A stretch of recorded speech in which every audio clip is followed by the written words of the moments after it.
okay, so what is it? Yeah. So I feel like last week we didn't introduce it. We didn't really introduce where we were going to, and there was a few people who were new, and it's really an understanding of this is how I see it. I felt that I was always looking for a key to how, like, what is the key to kind of understanding how I operate? What's the key to Menuchas HaNefesh? And I felt very strongly that there must be a key, and I didn't know it. Definitely didn't know it. And of course, like everybody, I find that I'm suffering, and then I'm not suffering, and there's people in front of me suffering, and then they're not suffering, and we're all battered about by whatever goes on inside us, and I just didn't feel like I had any sense of context for understanding my own experience, like moment to moment to moment, or other people's experience. What intrigued me possibly more than my own experience, other than wanting to escape a lot of my own experience, what intrigued me the most, what frustrated me, was seeing people in front of me, because I always worked in the community. So a lot of people were in front of me, and I could see that they were struggling and in terrible pain and had huge adversity, or was experiencing huge adversity. And I often had this feeling, you're so all right, there's nothing wrong with you. And I had no idea how to let them know that, but I could see that. Like couples would come, and I would know both of them individually, and I'd know they were both completely fine. And there was just nothing wrong, they had everything. And yet they were missing something, and completely adversaries, with each other. And I knew there was something I was missing to help people see what sometimes I could see. It was easier to see it in other people than it was to see it in myself a lot. That they were okay. Or I'd see my children kind of fall into despair about themselves. And I want to shake them, or young people that I loved and thought were completely wonderful. And I would have this feeling of wanting to shake them and like, don't you know how amazing you are? And they couldn't see it. And I didn't understand why they couldn't see it. And then I came across this understanding. And it was the first time that I'd ever come across an understanding, and I thought, this is true. This is not a made-up opinion. It's not some theory. It's just people talking about something that's true. And I said last week, I didn't understand it. So a bit like you. Or like you said, Shoshana, like you went and you read a book and it was intriguing. Something about it intrigued you, but something you didn't really connect to what it was yet. Often people have that experience. I had that experience. Like I came across it and knew that these were people talking about something that was true, and I had a recognition. I resonated inside and thought, this is true. And had no understanding of what they were talking about. And it just, I don't know, that over time, it was like layers of confusion just lifting away. And over time, I started to see clearer and clearer, oh my gosh, they're describing me and everybody, and what our experience is, and what makes up our experience, moment by moment by moment. And that's what it is. That's what the three principles are trying to describe to each one of us. It's like, what is it that makes up human experience? In any moment, for any human being on our planet, you would be able to identify these three principles at play. And that is what is creating their experience. And it doesn't matter what their experience is. If they're principles, it means that they have to be, like we have principles of gravity, it means it's always true. You're a mathematician. Like they are like mathematical principles. Like mathematical principles don't change, ever. They're just constant. So these are principles that don't change ever. They're spiritual principles. They just are. I mean, I think gravity is a spiritual principle. It's like created. Of course it is. Yeah, it's created like by everything's in the world. It's totally constant. It's just there. It happens to play out in the physical world. I think it plays out in the emotional world as well. I think gravity plays out all over the place. Obviously, I have that's just my made-up theory. But these principles are spiritual principles that are constantly present, that define where we are, that you can pinpoint. and the understanding of them and the revelation of them to each of us individually is revelatory. What's the word? it's like, oh, that's what's going on in me. And the understanding of it, like that feeling when you just understand at last. It's like, to me it really felt like someone had handed me the key to being human. That's how powerful it was. Yeah, that's my introduction about what the principles are. I mean, now we haven't described the principles, and I almost don't want to describe the principles. Like, I said to Mr. Merrill last week that sometimes I feel like you don't actually have to talk about the principles at all. It's like you know how when you're learning, if you're learning science in a class at school, like you'd have the theory, like that, and you'd have the formula. And then you don't really talk, so the teacher would write the formula on the board, and you would never talk about the formula for the rest of the lesson. The formula is the formula. And now you talk about how does the formula play out? What does the formula mean to us? Like, how do we see it? How does it reveal itself in our physical world? In a way, it's the same kind of thing. It's like the principles themselves. There are 3 of them, and they are defined as mind, consciousness, and thought. The principle of mind, the principle of consciousness, and the principle of thought. Fine, now we'll just talk about human experience kind of thing. Like, what? And I have no problem if somebody's like, tell me what does that mean? Then ask me, what does that mean? Otherwise, I very rarely talk about the principles. Mr. Merrill and I have actually, we've never shared the principles together except for last week. So we don't really know how each other's do things. I mean, I discovered that you talked about them more than I ever do, which is like, but so, is anybody wondering what they are, wants to hear what they are? Yeah. So so these guys do. Go on, okay. Miriam. Well, it's just a question because, I know that the 3 principles and Judaism, spirituality, Hashem do naturally go together, but I feel in this time that we've been learning about it, for some reason, it still feels like the 3 principles are here, and my religious experience is here. Like, I'm not seeing them come together, and I feel it should naturally do that, no? Oh, this is a wonderful lead-in to, I can address what both of you are saying. I agree with everything you said before. There's one word that I pick up on, though, that's understanding. And to me, understanding is something that's done with the mind. And when you talk about mind, are you talking about the brain? To me, mind and brain are 2 different things, 2 very, very different things. The brain is what generates thoughts.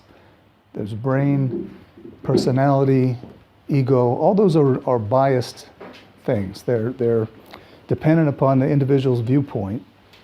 And beyond that is there's soul, there's spirituality, and that is a whole different level, something different altogether.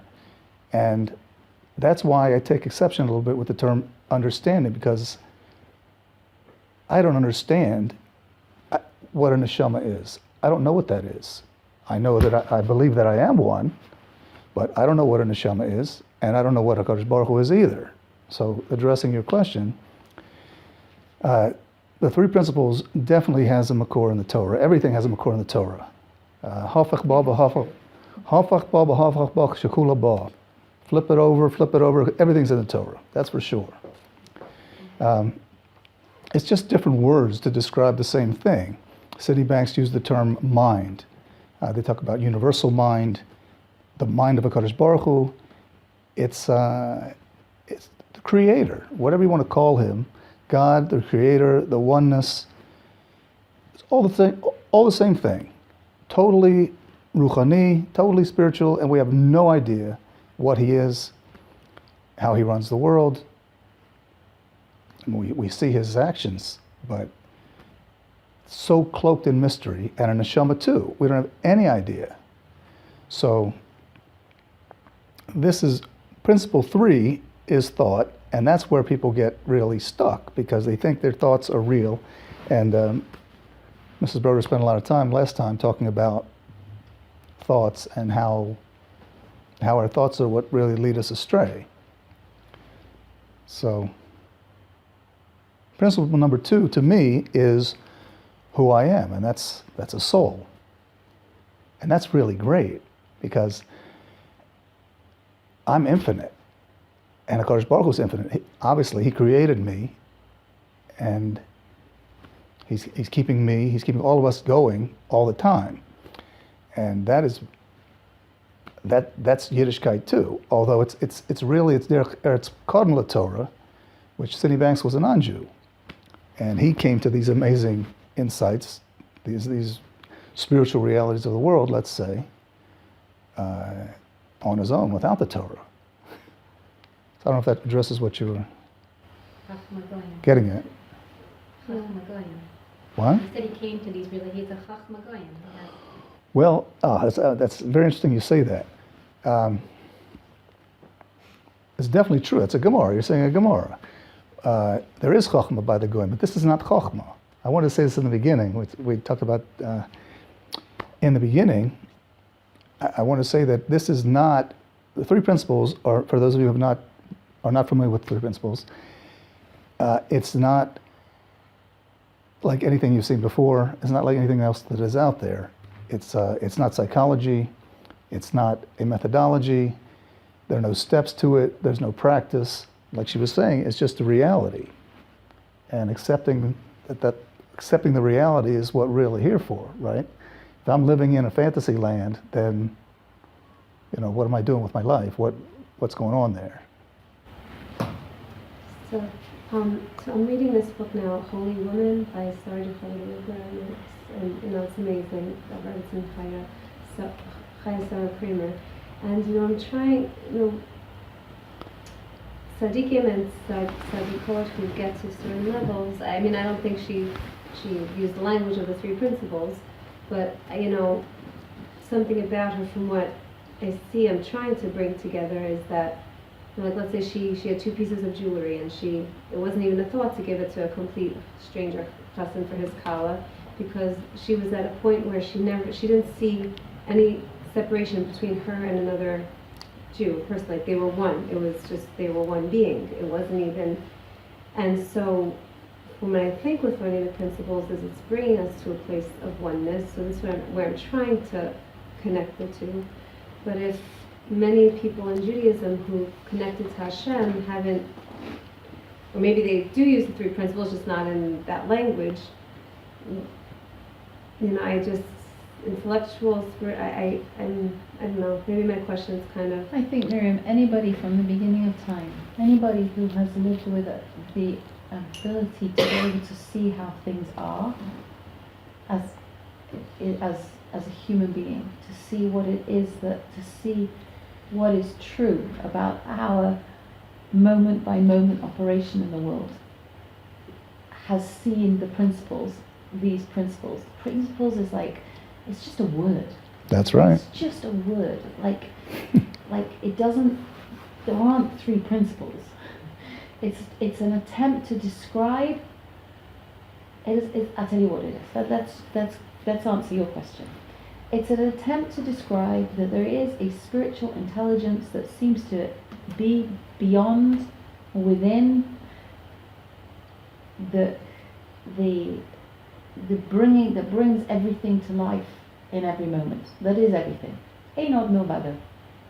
There is some kind of spiritual wisdom, intelligence, being, something, energy, life force that is bringing all of this moment by moment into life. And we're connected to that. That's the most amazing what they would thing. call mind. Okay? Then the principle of consciousness is a word to try and describe that each one of us has an individual awareness of what they would call mind. They're calling mind with a capital M. That we have our own individual, somehow, within this complete Ein od milvado, this complete oneness of everything, there is also, each one of us has an individual consciousness that is part of that is brought to being from that, and that has its own awareness of individuality, of oneness, and also an awareness of individuality, which is an amazing thing. It's like amazing. How can everything be one, and yet there is total oneness, there is only mind, or there's only Hashem, or there is only this intelligent oneness beyond everything, this life force of everything, and yet each of us has our own individual consciousness, our own individual awareness of ourselves, of it, of each other, of the jug. Like we have this gift of awareness within the oneness. Amazing. Completely amazing. Absolutely amazing. I just want to pick up on that. And that's exactly why Mrs. Kramer, that's her name Yeah. in the book? Right. That's exactly why she did what she did. She recognized that there's no separation spiritually between her and another Jew. And that's connecting to who she is as a person. That's her true spirituality. And it was so easy for her to be able to do that. The flip side of that, I guess you could say, is thought and personality, ego, because personal thinking, what are you talking about? It's mine. And for me to give something of my own to somebody else, that I lose out. But that's the opposite of ruchnius. And that's what she connected to. That's what she's describing. Yeah, and what Mr. Merrill is then saying is like that other principle, the third principle, the first principle, the second one, there's no numbers to them. But thought is this other. There's the oneness of everything. There's the fact that we have this individual consciousness, awareness as human beings. And then this like amazing ability we have as individual awarenesses to create life through thought. There is a spiritual power, thought, and we all get to use it and mold it and are all from the second we're born. This is how I see it. I don't see it like that at all. Okay, so from At the all. second we're born, I see that we are thinking beings. And what is also extraordinary to me is that once I'd started seeing that I only ever experience things through thought, I was much less interested in the thought. My consciousness, sometimes my thought gets really quiet. And then my consciousness gets to experience something beyond my own thinking in the moment. That's how it feels. That's how it feels to me. And I get to experience my connection to the oneness. I experience a very different you. I experience a very different me. I experience a very different world because I have much less focus on my thinking in the moment. And what I see is that most of us don't even know that thinking exists. And that creates reality moment by moment. And stops us from accessing something so much more profound, stops us, that you described as where our well-being, and I think or Sue described it as where our well-being, like when I experience well-being, when my mind focused on my thinking, I'm not usually in an experience of well-being. I'm usually in an experience of stress, of resistance, of judgment, And that's the thought. confusion, That's the of thought. pain, of there's a lot of adversity in my life, and then that passes, and I find myself in a new space, or I'm not that bothered about it anymore because I know what it is, because I know it's thought. It isn't reality. What I think about you is not who you are. What I think about me is not who I am. What I think about my so-called adverse situations is not necessarily the situation. It's my experience of it depending on thought in the moment. And as thought has become so much more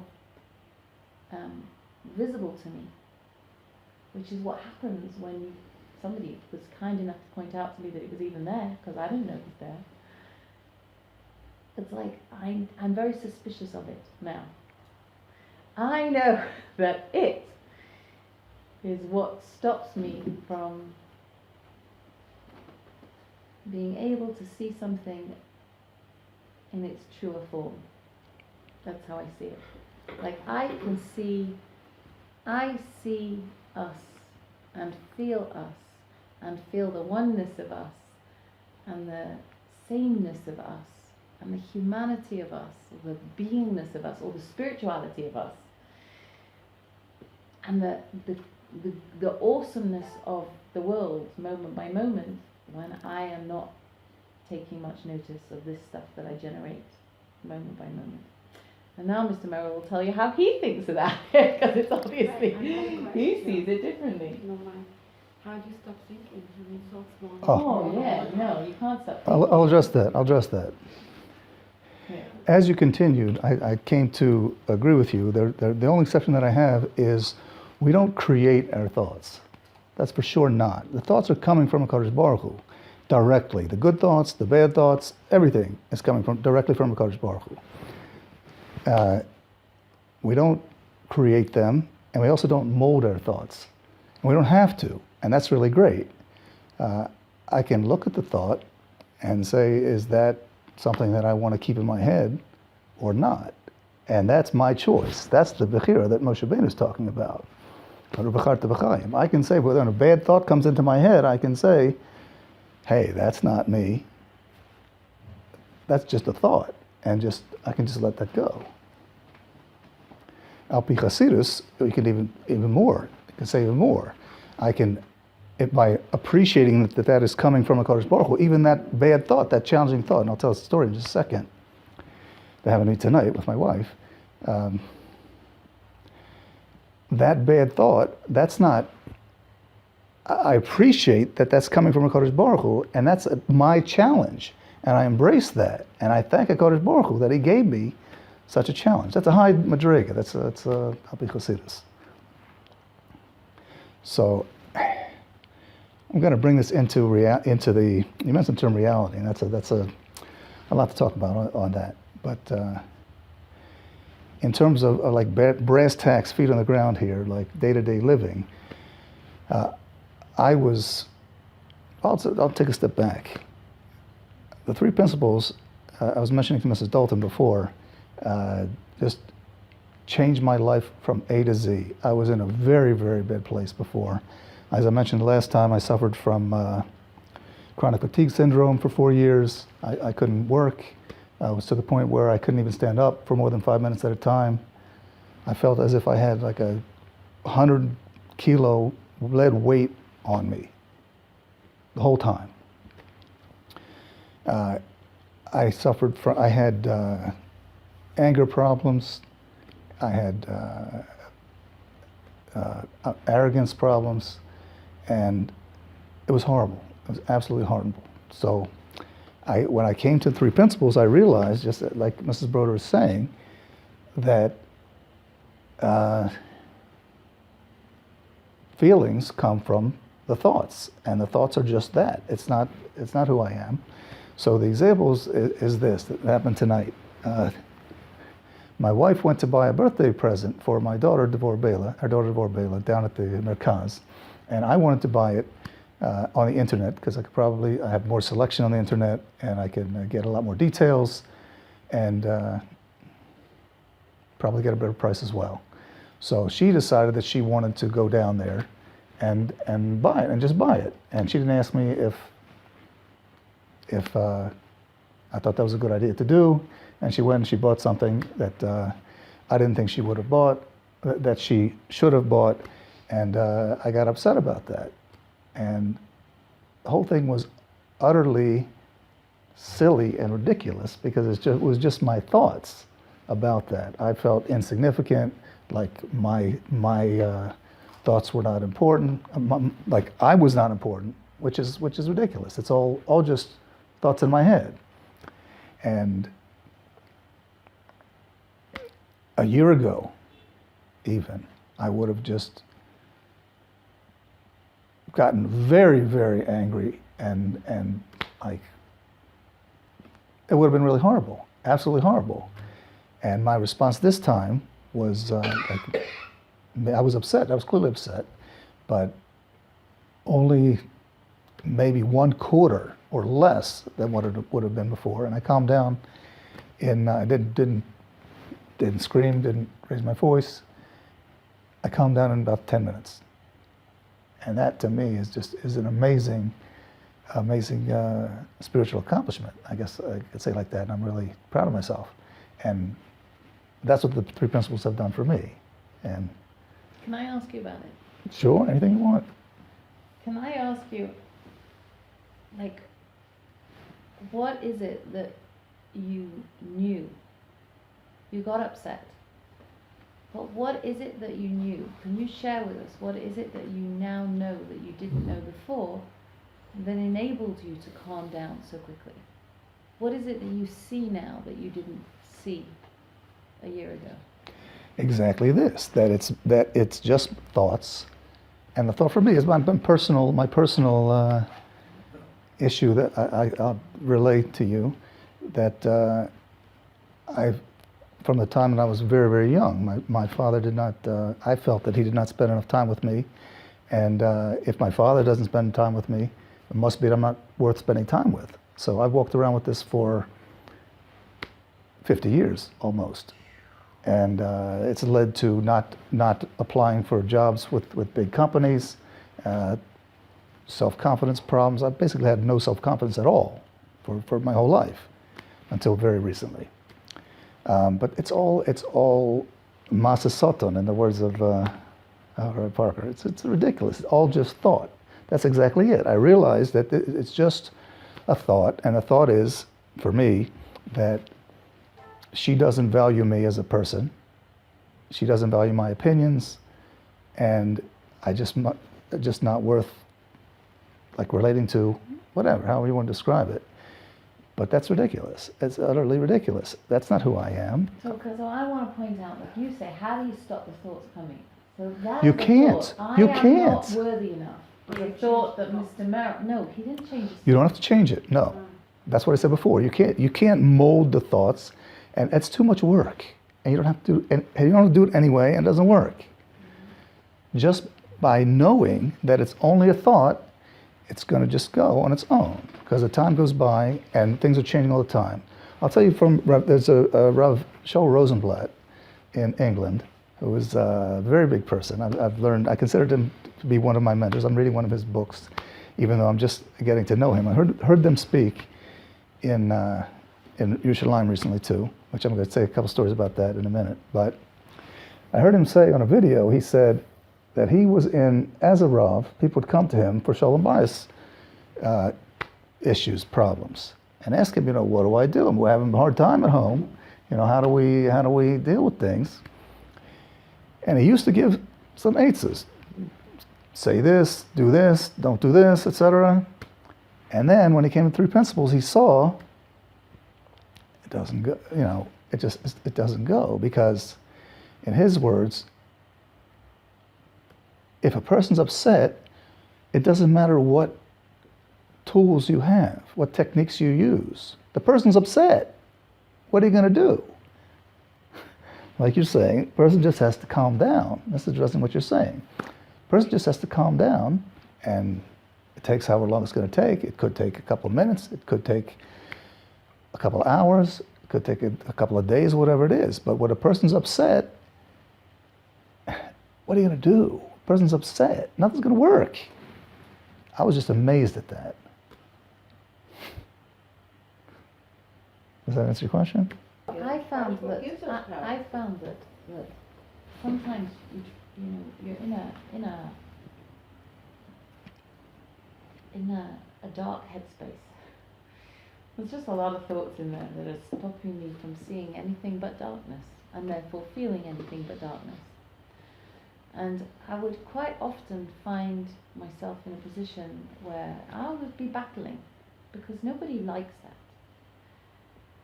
And there wasn't much I could do about it. But every time in my life it's happened, it's stopped at some point, and something new has come in. And when that new thing came in, it was an absolute gift. I didn't create it. I didn't make it. I mean, I tried to make it a lot, and often just added to the frustration and the there was a lot of self-flagellation. Why couldn't I get out of this space? Why couldn't I change it? There's such a lot of talk about transforming thoughts, and I'd hear people. I mean, I've been in the world of like. I'm not saying you have to transform. That thought does exist, and it does come. But just like when you would have said, he saw differently that whole issue with his wife buying the gift and him buying the gift, and you obviously saw it in a different way. You looked at it in a different way, and then that could lend itself to. I didn't. No, I didn't. I didn't look at it a different Like, way. it'll be okay if she buys the gift. Really, it's okay. I didn't go into that at all. No, I just let it go. And it went That's away. a possibility. And it just went away on That's its own. a possibility. What? What you're talking about is not a new thing. What you're talking about is the power of positive thinking. And a lot of people are talking about that, and it's nice, and I'm not taking anything away from it, but that's doing something. That's being actively involved. And like she said, what happens if you're not able to do that? It doesn't really work, because the negative thoughts can just come in by the thousands, and they don't stop. In her words, it's a thought storm. No, but when you But see I it- agree with you, there's a tremendous power. I want to just to pick up on what you've said. Like, do we have a power? Well, actually, I feel like, why do I think this was this such a huge gift for me? Because a huge power, what was the key that I was talking about before? Yeah, what is that? Well, it's I didn't know that thoughts were not reality. I thought that what I experienced in my head was true.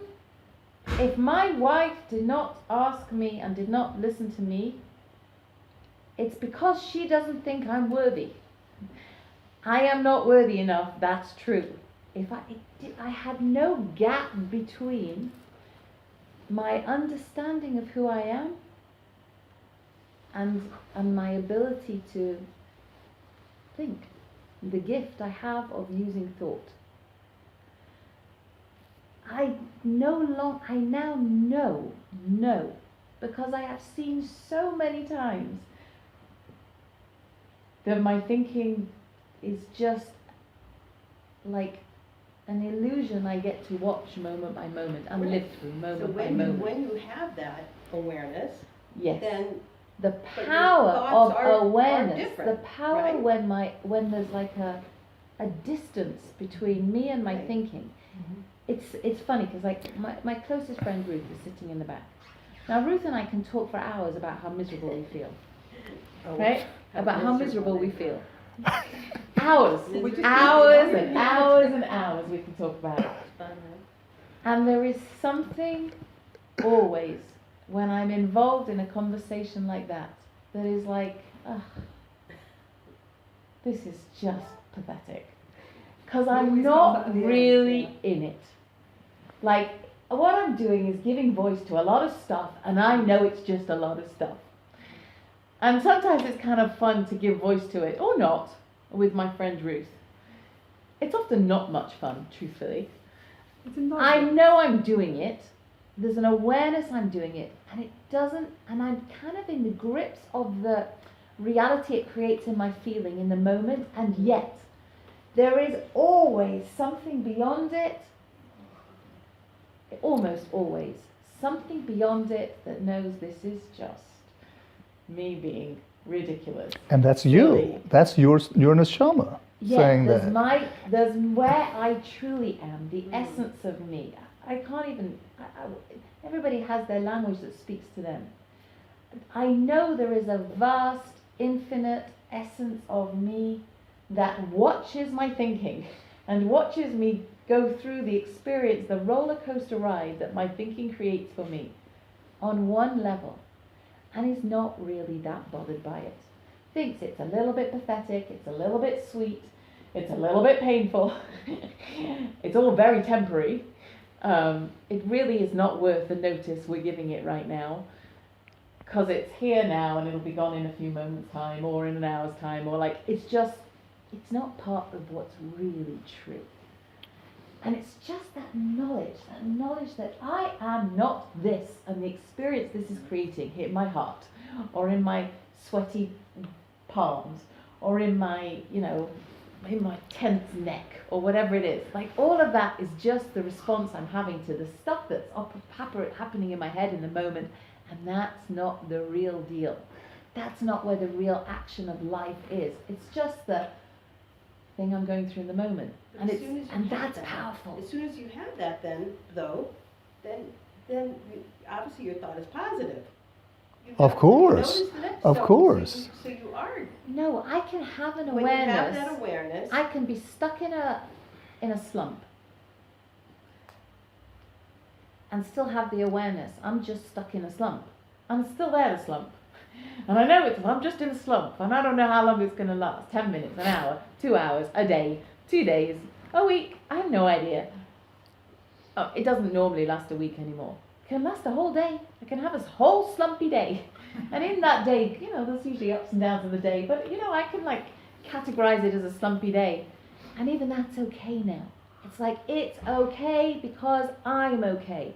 Because just because I think I'm not worthy, I have a different thought.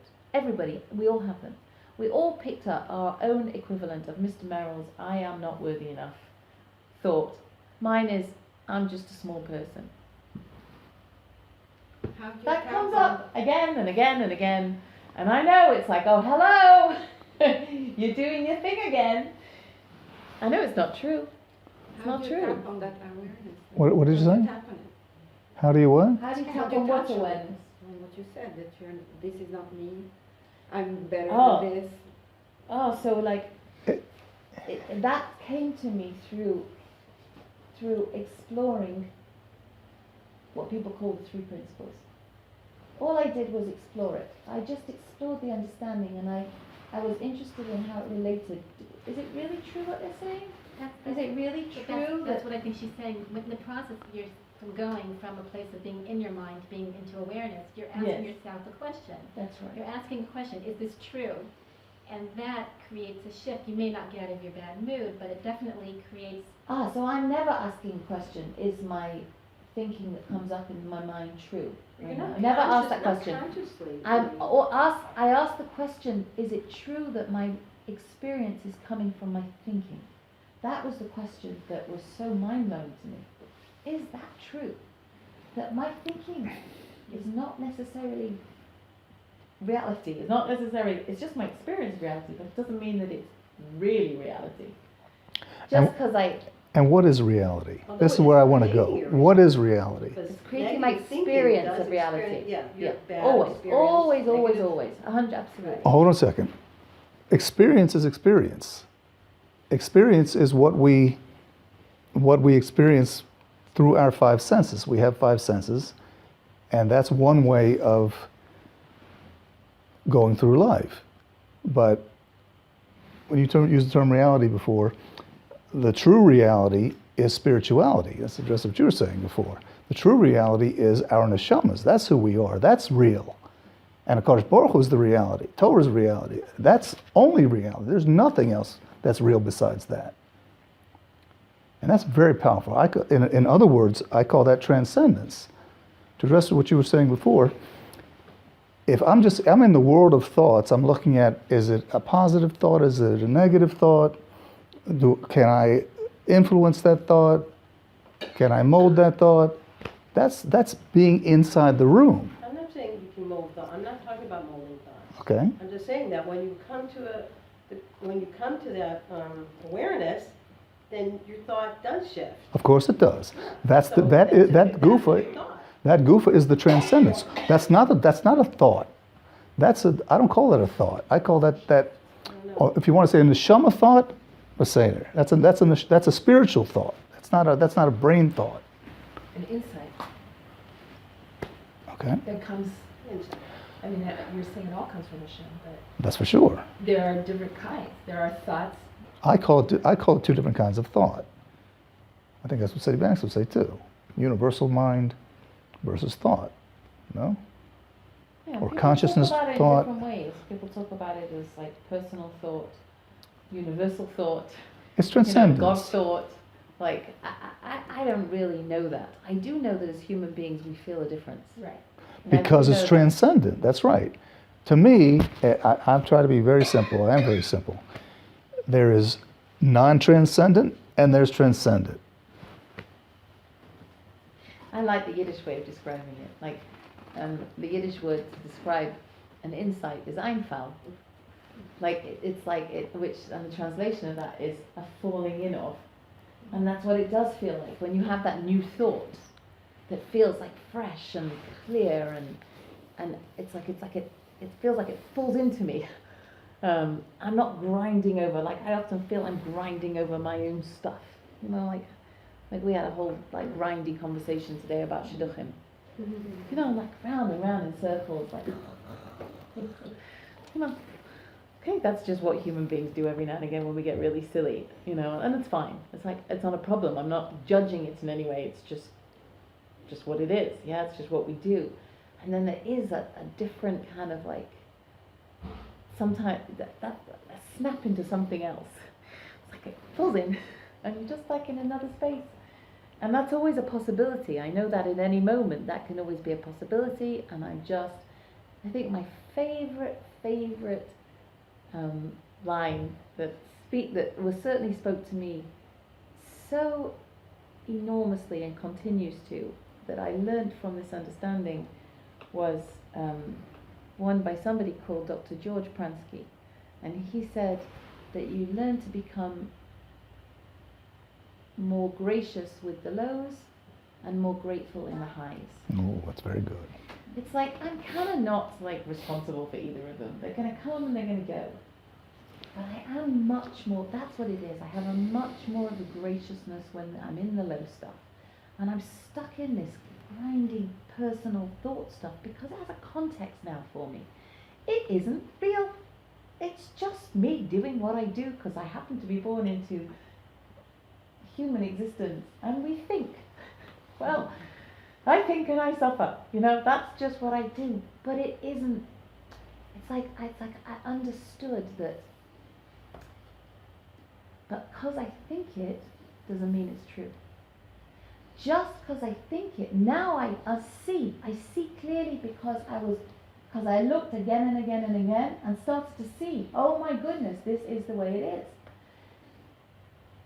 I see myself, I can see a certain circumstance in my life. And I'll have a moment of like total acceptance, total peace with it, total even gratitude and embracing of it. And then 10 minutes later, the same circumstance, and I can have absolute resistance, judgment, resistance, resentment, everything, all that horrible stuff that we have. Ego or not ego? And then I can find myself in the same as what was before. Now, what does that mean? That's that to me was completely fascinating when somebody pointed it out to me. Well, to me, that's what's so interesting about that is that didn't change. It didn't change out there. This changed in here. The story that was being created from my thinking in the moment, that changed. I lived in it. I felt it as if it was reality. And I overlaid it on the circumstance out there. And now I know that's just not true.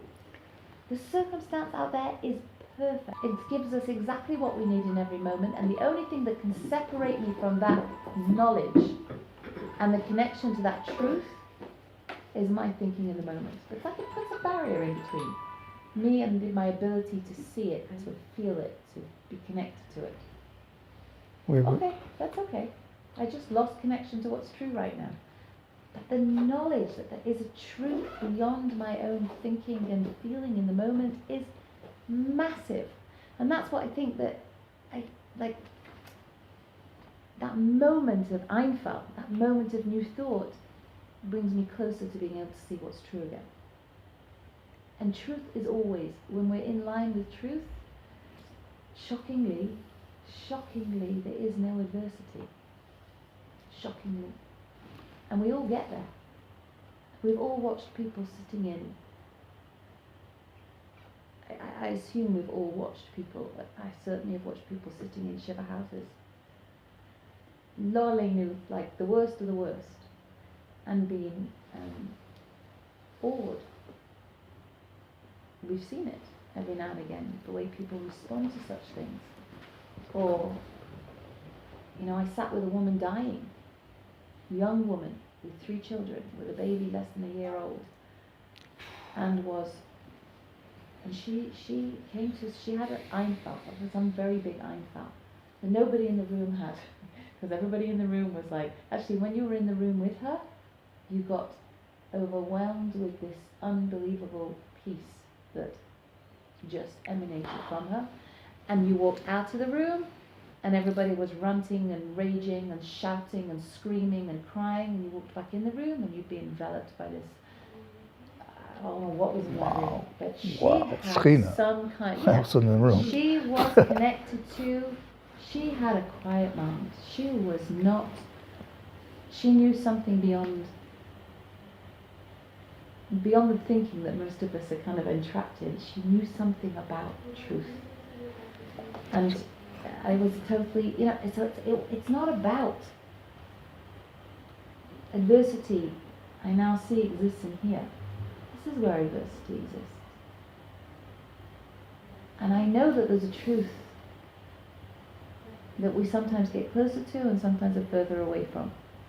And the closer we are to it, the less we're in an experience of diversity.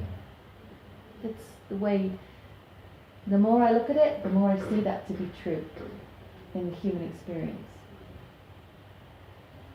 There's a question in the Yeah. back. Melanie, I'm sorry.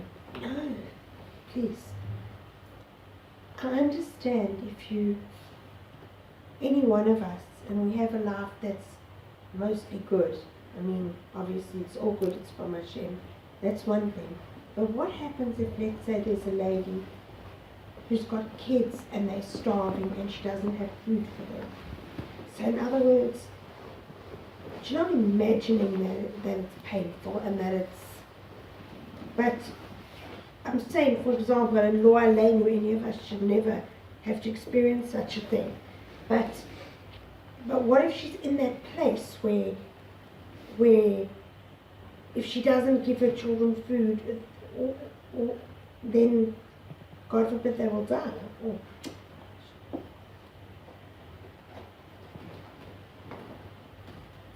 I'm saying, does it depend on the individual? I mean, are you saying she comes to a place where she says, this is what God wants, I'm peaceful with it and that's it?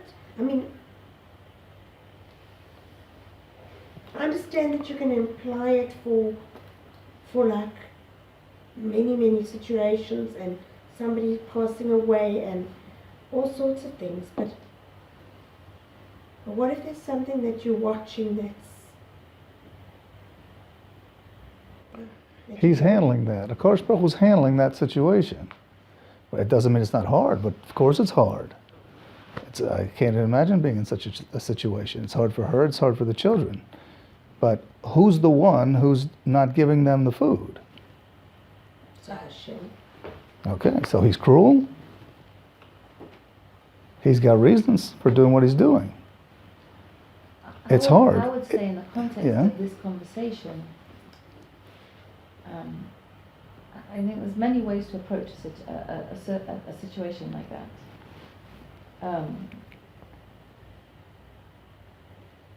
One is like what Miriam brought up at the beginning, like where does Torah come into it?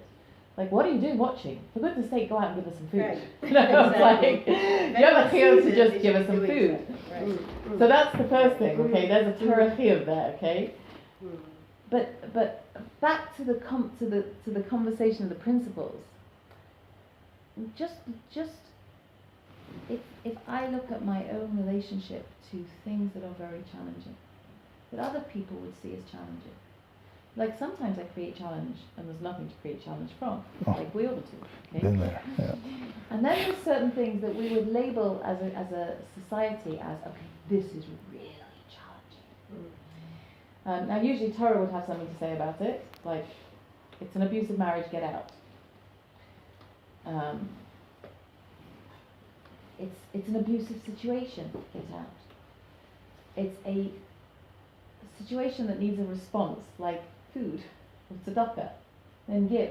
You know, like there's usually something to be said about it.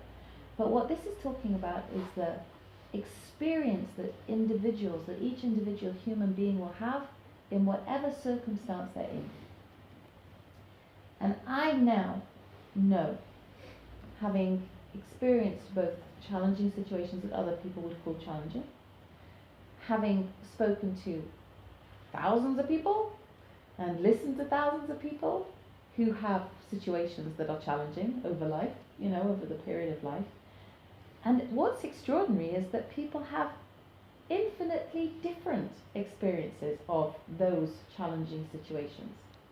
Infinitely different experiences. Like, just because we're in an experience that the world calls, this is terrible, this is shocking, challenging, does not mean the person in it, in that moment, think about your own lives. Think about yourselves in moments of what other people would think of as real challenge.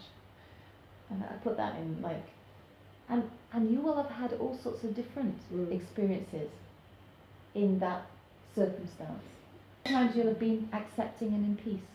Sometimes you'll have been in despair. Sometimes you'll have been in despair in circumstances that no one would have considered challenging at all. It's like, that's what's like, it's like, and even the woman, you brought to mind a story. I remember somebody once telling me a story of when she had, it was actually Tu B'Shvat. And I went for a meeting with her, and she said, before we start the meeting, I have to tell you a story. She said, many years ago, when my children were very small, and I think she had about 7 little kids, and her husband didn't have a job at the time. He was learning, and he had a job, and then he was still learning, and he lost his job. And they were really struggling. And she said it was Tu B'Shvat, and she was a young mother, desperate to give her children an experience of Tu B'Shvat. And she said there was nothing, money-wise, nothing.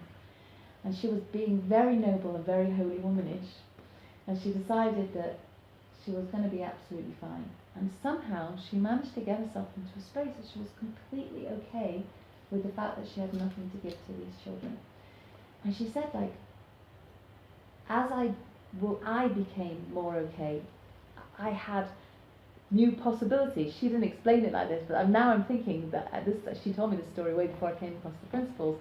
But what happened to her, she started to have new thoughts about possibilities that she could do. And she said that she put a picture up on the wall of 15 different fruits. And that was going to be their Tu B'Shvat. That she was going to share this picture of the 50, and they would talk about the fruits and pretend and all the rest of it. And she was totally at peace. And she said, and then there was a miracle happened. She put her hand in one of the children's bags who was in Gam, and she pulled out a tangerine. He'd been given a tangerine. And there was more than 7 pieces of the tangerine, and they were all going to have a piece of tangerine. She was completely at peace. Anyway, she was waiting for her husband. The rest of the story is like an amazing story, but actually it's not really relevant to the conversation. So I'm just going to leave it. But there's a woman who was so peaceful, joyous. She had nothing to give her kids, and yet she managed to have new thoughts about it. She had an experience of it. It turned into the most miraculous experience. It was an amazing experience that happened to them with Tu B'Shvat. But like, you know, who's going to predict what kind of experience you're going to have in the face of not being able to literally feed your children? Well, you can't, because it just depends entirely on what's coming up in your mind in the moment, as we know. Because look at ourselves. I have a story of my own. I heard Shel Rosenblatt and his wife. They were speaking on parenting in Yerushalayim, and they have some children. They have 4 children from his first wife, who died of cancer at 30 years old, and it was a very obviously a very difficult time for him, and just molded him into to be a very big person. And he has 4 children from his present wife, Chana Rosenblatt, and she is absolutely amazing herself. So they were speaking, they came to speak about parenting, and a couple of their children were there, one from the first marriage and one from the second marriage. It's very interesting. So they're talking about parenting, and here the children are there so they can say, right, we can see if they're really good parents or not, right? So the children were there, and they spoke.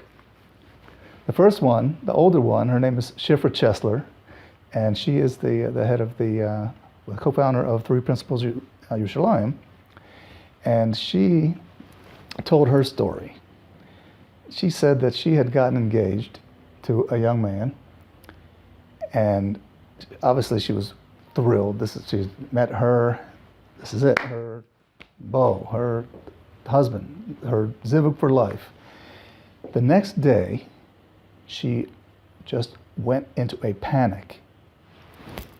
What did I do?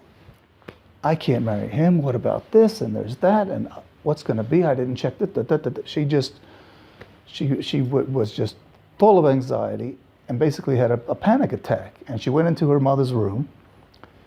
And her mother, as a Three Principles guru, I guess you could say, whatever.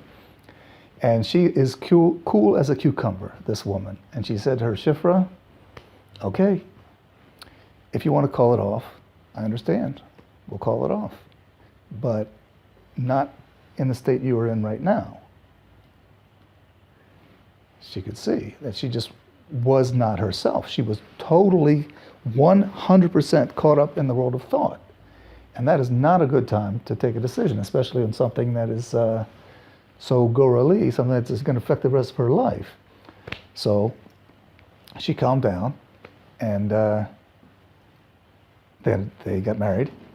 And she said, I'm so happy that that I was able to calm down, and that my stepmother gave me that advice, because now I'm married to a wonderful man, and we have a little baby, and everything's great.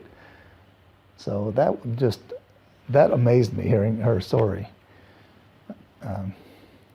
That shows the power of recognizing that we are not our thoughts. And as real as they look, this woman she had a panic attack. And people in this room have had panic attacks.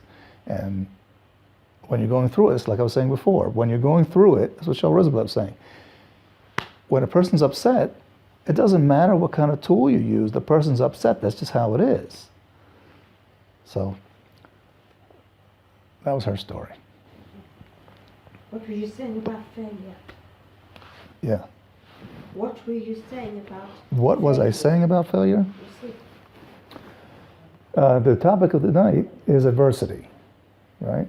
And we do the best that we can to make it through the hard times. And life is hard. That's just how it is. That's the reality.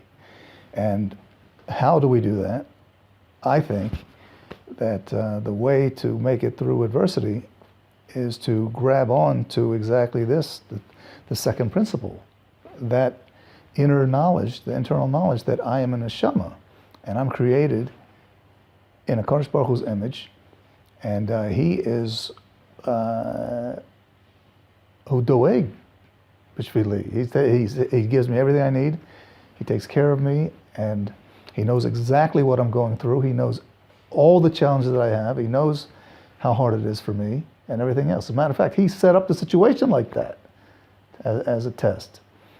So that's how I make it through my difficulties. I've had a lot of adversity in my life. I was married before, a long time ago. I have a son from my first marriage, and I had no relationship with him, basically no relationship for 15 years. And I've had three major chest operations, and missing 3 ribs, and more than that. But the point that I was making before about failure, we fail. We do. We're human. And we're going to fail, and it's okay. And he knows that in advance. And he Shel Rosenblatt brings in his book, Why Don't Bad Things Happen to Good People? It's a fabulous book. I highly recommend it for everybody. he says that he brings Eov, which Sefer Eov. I don't know how many of you have learned Sefer Eov, but it doesn't get more powerful than that. Eov was one of the most righteous men to ever live in the world. A tzaddik. It says there. In the Navi, he was a tzaddik. And he was wealthy, he had a large family, he had it all. Basically, he had it all. And then Hashem tested him. He sent the Satan to test him. Kosh Baruch Hu did. He set this up to test him. And we know what happened. He failed. He stood up to the first test. He lost his family. But then when he got the shechin, he had the horrific pain on his body. He failed. And he was cursing the day he was born. Before the day he was born, in his rechem of his mother, he was cursing the day he was born, cursing Kosh Baruch Hu. He failed, and that's okay. I mean, it happens. Kosh Baruch Hu knew that was going to happen. He set up the whole world with chesronos. He made us, the world, b'chisaron. He made us with chesronos, and we're going to fail. And you know what? He accepts us anyway. And he keeps on giving to us. He gives us another chance. He's given me another chance and another chance and another chance. And I sing to God. I just spend a lot of time crying. I mentioned this to you. I just cry a lot now. Because I'm so mole avo for Kosh Baruch Hu that he's just given me so much and allowed me to continue after having gone through such hard times. So that addresses your... I love the talk, like being in awareness, like just talking about it brings you to a heightened state of awareness. For sure it does. Yeah, for sure it does. Yeah. You know, one thing that can I share something? Please. That, talking about Emunah, that when we make a mistake or when we fail, what happens is that it creates a yearning inside of us, inside of our neshama, the deeper part of us. And that yearning, that wanting, is just as powerful as the adversity that we don't want. It's just as powerful. And it's more prevalent because that's where Hashem resides. So in my darkest moment,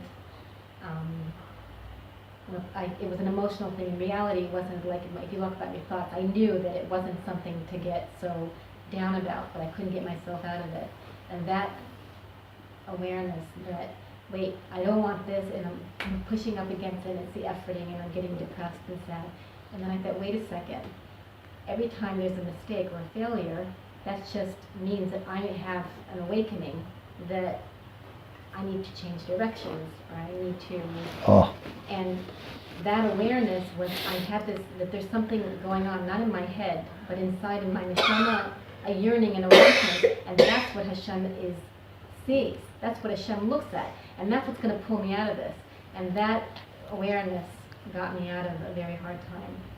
That knowing that a mistake is just meeting Hashem, and that what's more powerful than that? My depression, my being in this dark state of mind, that's not as powerful as Hashem, and that is what pulled me out. Like, oh, there's a yearning inside of me that's way more. It's more victorious than this thing that I don't want. What I do want is going to prevail. And even though I didn't pop out of my negative state of mind so fast, but it was a lot faster having that awareness. So. Thank you for sharing. Fantastic. Yeah. I find, just personally, that whatever I have, it's not a good feeling. It's my ego. When I'm good, I let my ego go, and Hakadosh Baruch Hu was in charge. It's like when you talk about the Tu B'Shvat story, she wanted to be in control. She wanted to have she wanted what she wanted for her. When she let go, then she got what she needed. I think it's like all ego are giving it to So Hashem. yeah, it's become clear That's to me right. that ego is personal thoughts. It's just a lot of thinking. You know, that's Thank you very, very much. Thank you. Excellent. Thank you very much. Thank you.